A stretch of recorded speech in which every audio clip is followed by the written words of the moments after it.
আমি সাবধান করব, ঘুমন্ত বাঘকে জাগিয়ে তোলার অযথা চেষ্টা করবেন না, এর পরিণাম কিন্তু ভালো হবে না।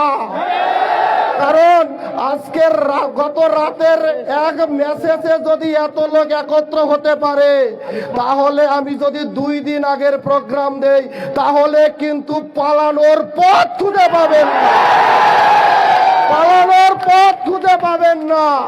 অতএব সাবধান হয়ে যান। ভাই আমার, বন্ধু আমার, মনে রাখো, মুসলমান কোনদিন সংখ্যা দেখে ঘাবড়ায় না। 110 কোটি না, 1 লক্ষ কোটিও আমরা পরোয়া করি না। আমাদের আসমানওয়ালা আছে, আমাদের আল্লাহু আকবার, আমাদের আল্লাহ বড়, আল্লাহ বড়, আল্লাহ বড়। বড় যুবক কে বড়?